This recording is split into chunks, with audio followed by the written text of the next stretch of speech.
Hey everybody, just spent the last few hours downloading all of my favorite Destiny Lab songs. There's a few more that I haven't downloaded, probably about like 10 or 15 of the total 3 disc set that they have out right now. They've had them out for a while, but they're making their fourth CD right now. So thought it would be nice to get a lot of their music out that people might not have heard before. Covers a lot of diverse topics, like evolution and you know demons and fallen angels and things like that. A lot of apocalyptic things that are going to happen now.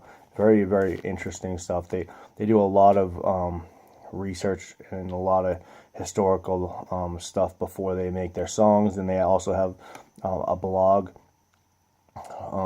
They started redoing it recently. There's a couple new blogs out, but they have about 22 old blogs, and they cover like the history of giants. They actually go into researching like the serpent mounds and the giant mounds all over the country. They go through like old newspaper articles and find stuff like that. They're also, one of their blogs is about like giant pumpkins and things like that. One of them, he grows giant pumpkins, so he knows a lot about like gardening and things like that. Very, very smart people. So if you want to check out their blog, you can find it online, or you can go to their website and help them if you're feel like you want to help them with their new CD, or buy their 3 disc CD disc set. It's like $25 or something like that for all 3 CDs, or you can just listen to them on my channel. I don't care what you do, but it's cool if you can support Christians that are doing nice work, in my opinion. So continuing part 2 of the vision of Tundale. Tundale knelt and thanked God that he had escaped so quickly. Who would pay any heed to God, continued the angel, if he were always to forgive a man his sins without any pain or punishment? A man would never need to do any good if this was the case, but those who are sinful and have done no penance, but who are repentant, shall receive no vengeance from God. Through his mercy they shall be saved, and yet their souls shall feel pain for the sins they have committed. Often God will cause a man's possessions to be taken from him so that his pain can be reduced when he gets here. For if a man knows the benefit of poverty and thanks God for it, then his soul shall suffer the less when he dies, and he shall soon say farewell to all pain and achieve everlasting bliss. But there is no one in the world who is so good nor so perfect that even a newborn baby, that he shall not have to endure some torment in purgatory. But he who is eager to love God shall escape much of it, and certainly more than the man who is damned to hell for his wickedness. The damned shall see such joy in heaven that no greater comfort could be imagined, but will not be able to experience any of it, and this shall bring him more pain than all the terrors of hell put together. But the priest who has been a palmer and whom you saw crossing the bridge, he saw all the punishments, but had to experience none of them, for he always loved God and served him well, and has been rewarded. He shall not miss the joys of paradise, and he shall find exalted bliss. When the angel had said all this to strengthen Tundale's heart, he led him forward as Tundale followed hesitantly behind. Soon they came upon a hideous creature that filled Tundale with terror. It seemed more evil and dangerous than anything he had ever seen before, with 2 enormous black wings, and with claws of iron and steel protruding from its feet. Its neck was long and slender, but it held a huge head in which burned 2 red eyes, set wide apart, and its mouth was wide and spat fire in a seemingly inextinguishable stream. Its nose was tipped with iron. The beast sat in the middle of a frozen lake, swallowing terrified souls which burned inside its body until they were nearly wasted away. But then they were expelled from this horror in a creature's excrement, and left until they had become whole once again. Then they were sorely bruised from this ordeal. They cried out in pain just like a woman in childbirth. They suffered greatly for their sins. Then things began to bite at them from the inside, snakes and rats. When they understood what was happening, they made such a huge and terrified lamentation that the noise of it filled all of hell. Never has such a noise been heard from men and women before, but the moment of unimaginable horror could not be avoided when the snakes prepared to emerge, not only from their private parts, but from every limb, head and feet, back and side. They slid through abdomen and chest, and through every joint. Just one second here. I don't know which story I heard that said this, but I think it was Michael Jackson and Amy Winehouse, both. Amy Winehouse, this happened to when somebody saw her in hell recently when they died and they visited hell, and also the demons make Michael Jackson dance and do the moonwalk and stuff like that, and he was being attacked by a giant like boa constrictor or something in hell as well. So those are current things that match these things. And I know in the back page before this, it speaks about purgatory, and as a Christian, I don't believe in purgatory. I know that's a Catholic thing, but the words that they're using for these types of things might have some validity, but just the wording is incorrect. They call it purgatory, but maybe there is something that certain people have to go through if they did not get rid of part of their pride or part of their lust or part of their thing. Maybe they do have to experience certain things. I don't know. I don't think any of us really know, because none of us have died and gone to these places except the people that actually have. And maybe their experience is different than other people's experiences. I think the best thing to do is to get rid of the sin in our life so that, and daily repent so that we don't have to worry about these types of things. But the point of me reading this to you is, like I said, to match up current events to old events, and to also just tell you a story that's very interesting in my opinion, to hear these things from someone from Ireland in the 1100s. Also, I think it's good to get out stories about hell. Like Paul said, to pull people directly out of the fire by telling them about hell, like grab them and pull them away from the sins in their life so that they, don't keep doing these things and put themselves in a position where they might end up in these places where they're constantly tortured like this forever. Because no preachers talk about hell. No preachers talk about hell anymore, and they should. People should be telling people where they're going to go. Now, many people that I know, many people that I love, they're homosexuals. They know where they're going to go according to the Bible. That's why they hate the Bible. The guy that is the wizard in Lord of the Rings, that actor, he's a homosexual, and every time he stays at a hotel, he goes into his room, he takes the Gideon Bible out, and he rips up all the homosexual texts that are in the Bible, and he throws them out. The reason he does that is because he knows full well what the punishments are for homosexuality, and he knows it's an abomination, and he says he does not want it that close to his head. And I've mentioned in previous videos that my very favorite cousin that I have that I grew up with is a choreographer on Broadway, and I do not want him to go to hell, but he knows what the sins are for the punishments are for his sins. And my very good friend Isaiah Wells, I grew up with, he's a married homosexual. He knows full well what the punishments are for hell. He went to church with me growing up. I had no idea he was a homosexual until very later in our life. He's not effeminate at all. So, I care very much for the people that are going to hell. I don't want them to go. If I had continued in my own sins that matched theirs on a heterosexual level, I would be going to that place as well. But I read these things so that people might be afraid of the afterlife and have the fear of God, and not of what men can do to you, but what God can do to you.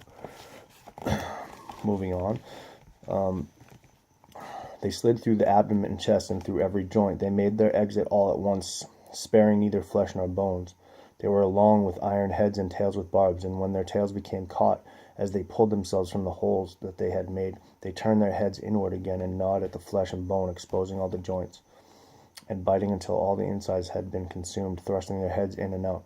But still their tails were caught. The soul's whole body was alive with a writhing, gnawing, flaying, and tormenting, such that the screams of terror might have risen up to heaven itself, so hideous it all was. The souls cried in anguish and lamented their foolishness and their sins, but they were not delivered from this pain. The cycle was renewed, and they had to endure it again and again. "Lord, this is a dreadful sight," said Tundale to the angel. "I think this is worse than anything I have ever seen. This torment is ordained for men of religion who have strayed from their profession," replied the angel. "Monks, clerics, priests, and canons, and other men and women of Holy Church who have indulged their carnal desires and enjoyed other such delights, ignoring the strictures of their order and leading their lives as they wish. They shall suffer this for eternity if they do not mend their ways before it is too late. And for the same crimes that you have committed, you shall suffer this as well." As the angel finished speaking, The fiends led Tundale inside the hideous creature, and here he burned in a fierce heat for a long time and suffered dreadful torment. Just quick pause. If anybody's wondering what's going to happen to the people that have molested boys in the Catholic Church and molested women in the Catholic Church, like nuns that have done bad things to girls in their stewardship and things like that, these things I'm reading is what's going to happen to those people. So don't ever think that God doesn't see all these things that happen to these kids and all that stuff. He sees it and he knows it, and this is their punishments. He's a righteous judge. But at last the creature expelled Tundale, and he swelled up as though he would burst, but he was so full of worms and snakes pressed tightly together inside him that only their hideous escape would release them. But then Tundale saw the angel standing patiently before him. The angel touched Tundale with his hand and brought him out of his nightmare. "Come with me," the angel said, "and follow close behind, for it is required that you should witness still more pain." They traveled onwards, and Tundale took no pleasure from the journey. He found himself traveling through darkness. It was unpleasant, for there was nothing to see by it at all, except for the light which the angel emitted. They continued their way without interruption for a long while, and it was the worst journey that Tundale had ever taken, for the path was so difficult that it descended so deeply, down narrow steps as though into a gorge. The longer Tundale followed, the less sure he was that the path had any end to it all. The air had become bad, and he began to fear for his safety. "Where does this path lead?" asked Tundale nervously, with tears in his eyes. "I'll tell you where this path leads, and where it ends. It goes to a place of death," replied the angel. "How can this be?" answered Tundale. "In the Bible it is written that the road to death is large and broad. This is a narrow path that you are leading me down." "The Bible speaks of the way of uncleanness and debauchery," said the angel. "That road is easy to follow, but it is not the only way to everlasting death." And so they continued along the dark and lonely path until at last they came to the bottom of a deep valley. Tundale stood aghast at what he saw. It was full of smithies, evil-looking blacksmiths that were holding great hammers in their hands and hot glowing tongs, casting distraught and weeping souls into the forges and then taking them out again and beating them on the anvils with their hammers. The master of the smithy was the Roman god Vulcan, and like all the others, smoke was coming from his mouth. "Look there," said the angel. "That devious fiend has lured many into sin, and for that they shall be tormented in this place where they die." "Will I have to suffer here?" said Tundale. "I'm afraid so," replied the angel. Tundale was led to the smithy. Two of the smiths came running up with glowing tongs and white-hot pokers in their hands. They grabbed at Tundale and led him into a place of grim torture. Tundale was thrown into a forge that was glowing white, orange, and blue. Air was blown from a great bellows until the furnace was hot enough to melt iron. Tundale began to burn. He and the thousands of others, for souls were cast into these flames, 1,000 at a time. Many were turned to steam, others to molten lead, or to white-hot iron. Then with iron hammers the devils laid into them as though they were mad. They threw 1,000 souls at a time into a long quenching trough, just as men temper iron and steel. And that was a grisly pain to feel. This torment was very prolonged, and yet they could not fully die. These fiends, black and dirty from the coal and the iron, each consulted with his fellows how they could best inflict the most grievous harm. They did not tire of their work. Each ingot was smashed open, and the souls released once again, and each passed into the next smithy. "Have you taken from these souls all that you want?" they would cry. "Throw them over here, then, and let me see what I can do with them." They roared and screamed and gesticulated, urging the souls to be handed over, receiving them with hooks and red-hot tongs. They thought they were not worked enough. The devils thrust them into and out of the furnace, burning them in hot flames until they were almost fully consumed. After a while, Tundale was released from this terror, much to the displeasure of Vulcan and his fiendish blacksmiths. All the other souls, however, had to remain where they were. When Tundale came away from this horror, he soon recovered and quickly heard the angel's voice again. The angel asked him how he was. "And now you can see," he said, "how well your sins have served you. Great anguish lies in store for you for your follies and delights. All those who were there with you and who remain there still, they are those whom you followed and let their fate be a lesson to you." Tundale could not say a word, but stood there speechless. "But take comfort from this thought," said the angel. "If you have witnessed suffering up to now, and have been forced to taste some yourself, know that greater suffering still awaits you, but you shall survive it all. Some souls, you see, will not be so lucky, and will lie in pain that lasts forever. Their misdeeds have caused them to be damned for all time, and their cry is one of everlasting lamentation. Those who seek God's mercy are certain to avoid that fate. When the angel had said all this, he laid his hand upon Tundale. Then Tundale was healed and felt fully recovered, but yet onwards they went. Soon a great darkness descended, a great blackness, and the air suddenly became very cold, so cold that Tundale could scarcely walk. He was very nearly frozen to death. Frightened and in great sudden pain, he trembled so much through cold and terror that he could feel his whole head shaking and his teeth chattering. All the agony he had ever felt before, he thought, had been nothing compared to this. "What is happening?" he stammered. My hands and feet won't work. I cannot walk." The angel said nothing. Tundale wept and was very frightened. The angel moved away. When Tundale could no longer see ahead of him, he tried to make his way forwards as best he could. He knew he was on the road to hell. Soon he began to hear the piteous cries of souls who were suffering eternal damnation for their sins and wickedness. Thunder cracked. No heart can conceive, and no tongue can tell how hideous are the noises that he heard.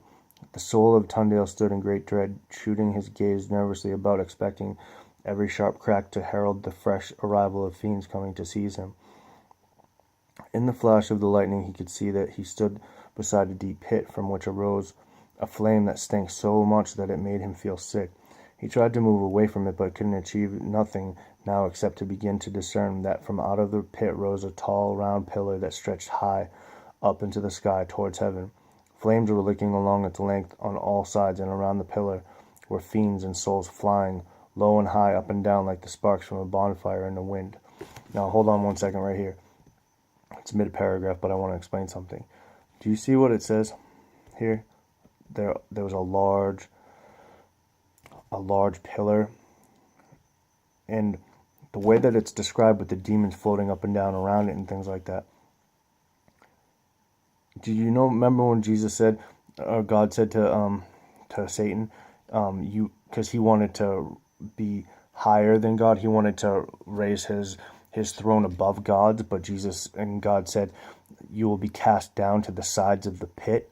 That's what this is talking about right now. That's why it's so important that you understand that the earth is flat and there's a magnetic mountain, and that mountain is the pillar that goes from all the way down to hell, all the way up to the North Star, Polaris, where the portal is that all souls come down into this earth, like into the womb of your mother, to be in the bodily form that you're in right now. And that is the verse. This is what it's talking about right here when God says what Satan's judgment would be. Because in a few pages, I don't know if I'll get to it in this section, but it tells you that Satan is down here, and that's where God said he would go, to the sides of the pit. The flames were licking along its length on all sides, and around the pillar were fiends and souls flying low and high, up and down, like the sparks from a bonfire in a wind. And when the souls were all burnt to ashes, they fell back into the pit. Here they recovered and made another attempt to fly up the pole, and in this way was their torture ever renewed. Tundale would far have preferred that the earth could have returned again, but out of his terror came the fear that he could not return. He could not move his legs, he could only stand there, crippled with cold and paralyzed with fear and nearly insane with dread. He tore at his own cheeks in distress and anguish at the thought that he could not go back to the world that he knew. "Alas," he cried, "what can I do, for now I know that I am dead." The wicked spirits, as they flew about the pillar, heard Tundale's cries of dismay and swept down upon him. They carried burning hooks that had been specially made to torment souls. "Ah, a fine wretch," they cried. "You have made a good journey to visit us, but where have you come from? Your foolishness and your wickedness certainly qualify you to burn in these fires. You have not yet felt real pain, for here we will destroy you properly, and you shall dwell with us in everlasting hellfire. We will show you our ways. You shall burn in glowing flames forevermore. You can never escape. Do not nurture any hope of deliverance. You will stay in this place with us forever, in perpetual darkness. You will never again see the light. Nothing can save you, wretched soul. We shall lead you to the very gates of hell. For you lived your life wickedly enough. We will take you to see Satan, deep in the pit of hell, and there you shall remain. Whoever persuaded you to come here did you no favors. He will be too late to rescue you now. Be certain that you shall never see him again." They conferred amongst themselves and came to a decision. "We shall take this groaning wretch to Satan to be swallowed whole," they declared. The fiends handled Tundale roughly and told him what they intended to do. Their eyes burned like lamps, and they made a hideous noise. Their teeth were long and black, and they had tusks. They had the bodies of dragons and the tails of scorpions. Each of their claws was hooked like a ship's anchor, and it was as hard and as sharp as though it was made of steel. With huge black wings they could fly wherever they pleased. They narrowed their eyes and bared their teeth, and Tundale looked on in heart-stopping terror. Then the angel returned, and the fiends fled quickly away. "Tundale," said the angel, "let your fear melt away and turn into joy. Your pain shall soon explode into light. From now on you are safe through God's mercy. God has granted that you shall experience no more torture, so be glad, although you shall see more suffering. Come with me quickly, and I will show you your mortal enemy, the greatest enemy that mankind has ever known, the creature who tries to tempt every person into wrongdoing." They went a little further and came to the very gates of hell itself. Here Tundale saw a great pit. "Come here," said the angel, "and see something truly terrifying. Stand at the edge and look down. It is pitch black down there, but you are able to see all the demons and souls. They are all so racked and tortured that they will not see you staring down at them, and you will shortly see Satan himself bound to the floor of the pit of hell." Tundale did as he had been asked. He stood at the edge of the huge and cavernous excavation and looked down into it with awe, because there he could see Satan tied to the floor of the pit. Never before had he seen such a hideous sight. So ugly was the loathsome creature, and surrounded by such suffering and distress, were a man to have 100 heads and mouths, and each mouth 100 tongues, and every tongue the ability to impart the wisdom and intelligence and experience of all the finest minds that live, still it would not be enough to describe the pain that Tundale was looking at now on the floor of the pit of hell. Tundale gazed intently at Satan and tried to frame words that could describe the grim spectacle that he saw, but could come up with nothing. The bound creature was more horrible than any Tundale had ever seen. Satan was huge and as black as pitch. He had the shape of a man, but must have been 150 feet in length. His shoulders were 30 feet across, and his chest rose to 15 feet above the floor of the pit. And when he opened his mouth, he swallowed 1,000 souls at a time. From his body came 1,000 arms and hands, and each hand had 20 fingers, and each finger had 50 feet long with nails. Each finger was 50 feet long with nails as hard as iron, sharp and longer than the lances that knights use in war. With a terrifying array of teeth, he chewed the souls that came into his mouth before swallowing them down. And with a long tail that was full of hooks and barbs, he caught and impaled the souls that were to serve as his next mouthful. He lay upon black burning coals, and the iron glowed red hot, attended by a company of fiends armed with bellows. So many souls were swarming around that Tundale was amazed that the world could have brought forth so many. Satan was bound in iron chains, surrounded by molten brass. The souls that he caught in his long fingers he tore to pieces as he brought them to his mouth, as a man would a handful of grapes. When he had crushed them and digested them, he expelled them back into the fire, and yet they revived and were put to renewed torture. Tundale saw and heard how Satan cried out in anguish at his binding and constraint, and with each tormented exhalation 1,000 souls were breathed back out into the fire. Soon they were scattered all around him, but his torture was still insufficient, and when he breathed in again, all the scattered souls were swallowed down again along with the fumes of pitch and sulfur. The souls that managed to escape from his grasp fell into the hot coals and were burned, but they revived and were caught by the hooks in Satan's tail once more. And so the torture continued, both for the souls and to Satan himself. Because the more pain that Satan gave to the souls that were brought to him, the more his own pain, it is a pain from which he can never escape. "Here is the heart of suffering," exclaimed the angel. "Satan, this ugly fiend, whom you have not abhorred enough, was the first creature that God made in his own image. He fell from heaven through his pride into this deep pit. He is tied up and shackled, as you can see, and will remain so until doomsday. For if the iron failed, and he was released, he would wreak havoc upon heaven and earth. Of the devils that are with him, some trace their descent from Adam, and others are angels that fell out of heaven when he did. All of them are damned for eternity, and many more shall arrive here before doomsday. Those who forsake God and will not recognize his truth nor acknowledge his works, but love sin, both common men and clergy, these souls have suffered all the torments you have seen on your journey, and now they have been thrown to Satan. Whoever is brought here shall remain for eternity. Powerful men who have caused the poor to suffer, who impose their authority unjustly and take whatever they want from those who are weaker than themselves. These princes of wickedness shall suffer unendurable torment, inflicted by fiends who now have power over them." "Sir, God's will shall be done," replied Tundale instinctively, "but one thing puzzles me, and I would like to know the answer. Why on earth does God not give at least as much power to those who are good and would be a guide to their fellow men as he does to those who are wicked. The angel replied, sometimes a district or a nation gets the rulers it deserves because the people need to be punished, and sometimes God is keen not to let the good people of this world have too much wealth because it would harm their chances of going to heaven. But all the things that you have seen up until now are reserved for the purgation of misdemeanors and are nothing compared to the horrors you now see before you. It is not for nothing that this fiend is called the Prince of Darkness. I can believe you, replied Tundale, and I feel more dread and awe standing here than I have at anything up until now. Please let me go from this place. I can see some of my friends and associates here. Their home is now this pit, and I renounce all my admiration of them and all my friendship for them. This will be my fate too if Jesus does not have mercy upon me. I shall be forced to stay here for eternity.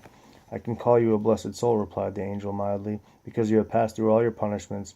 All these things that you have seen and suffered with courage you need have no further fear of. You have seen the wicked suffer for their misdeeds, and now you shall see the bliss that lies in wait for those whom God has chosen. So be glad. Come now and follow me. Tundale went with the angel as he had been instructed. The air began to lighten, and soon it was clear as day. Tundale's heart, too, became brighter. He was happy. He gladly followed the angel's footsteps and gave thanks to God. When he had traveled for quite a little while, they came to a wall. It seemed to be enclosing something, and it was very high, but nevertheless the angel led Tundale easily inside. All around him were men and women who seemed to be unhappy and full of grief. Soon it became clear that they were all hungry. They were cold and hungry because they had been traveling a long while without rest. They needed food and clothes, but instead were walking around naked, like animals. Tundale found it hard to see what exactly was the matter with them, except that they seemed to be short of the things that they might have liked to have had. These people, exclaimed the angel, are all saved, but they still have to receive a little more penance. They lived honestly for the most part, but offended God by not giving away enough of their wealth to feed and clothe the poor, and therefore God has sent them wind and rain, hunger and thirst, but afterwards they shall find peace. The angel would say no more, but carried on walking, and Tundale followed him until they came to a gate. Beyond it was a field full of flowers. The meadow was speckled with every color imaginable and smelt as sweet as a summer morning. The sun shone brightly above, and Tundale was enraptured. It was a beautiful place. Fruit trees stood everywhere, and from within their branches came a sweet sound of a bird song. People were everywhere, people who had been cleansed of every kind of sin, and everybody looked very happy. In the middle of the field was a spring, a beautiful pool, and from it ran many little streams of crystal clear water. Unable to prevent himself from laughing, Tundale turned to the angel and said, "This is a beautiful place. Let's end our journey here." "We cannot stay," replied the angel. "The souls that you can see have all suffered for their sins, but through God's grace they have been cleansed and now reside here. But they cannot yet be taken into the bliss of heaven. Although they have been washed clean of all sin, they must stay here in order to await God's will. The spring of clear water that you can see is called by those who know the well of life. Whoever drinks from it shall feel no hunger and suffer no thirst. If he is old, it will cause him to be young again." The angel strode onwards, and Tundale followed breathlessly behind until they came to a place where there were many men blocking their way. Tundale recognized some of them, and two in particular, who were kings who had once been very powerful men. They had lived by war and slaughter, but had been honest rulers. One was called Concobar MacDiarmada O'Brien, who had been king of North Munster in the south of Ireland for a period during the first half of the 12th century. The other, Donogh MacCarthy, who had ruled briefly over South Munster during the same era. Tundale turned to the angel and said, "What is this? These two kings were men of great power a short while ago. Both are courageous and energetic, but not at all quick to show any mercy, and they hated each other. I must say that I find it very strange that they should both be thought worthy to come to this delightful place. I should rather have thought they had deserved to be in the pit with Satan." The angel saw that it was necessary to dispel Tundale's perplexity, and so explained to him how things stood. "It is important," he said, "that you understand why God has had mercy upon them. Before they died, each had the opportunity to repent. When Concobar fell ill, he opened his heart to God and made a vow to yield himself to him, and if he recovered, to spend the rest of his life in penance. Donogh MacCarthy was in prison for a long time before his death, and gave away all his possessions to the poor in return for their prayers. He lived afterward a penniless prisoner, and so, although both of them were once powerful men, they both died in poverty, and therefore God did not abandon them, but allowed them to route into heaven. They have confessed all their sins, and so they are entitled to mercy." Tundale was impressed by the great joy that he saw there, and yet the angel led him ever onwards. They came to a wonderfully built, richly furnished hall, where the walls seemed to be of solid gold set with precious stones, and the roof was crystal. There were no doors or windows, but there were wide entrances on every side, so that no one who wanted to enter would ever find themselves unable to do so. Inside, the light seemed as bright as though it was a summer's day. The walls were large and circular, and the floor was paved with precious stones. There was no central pillar, and the building seemed to have been built without any regard to cost. The sun shone inside as well as out.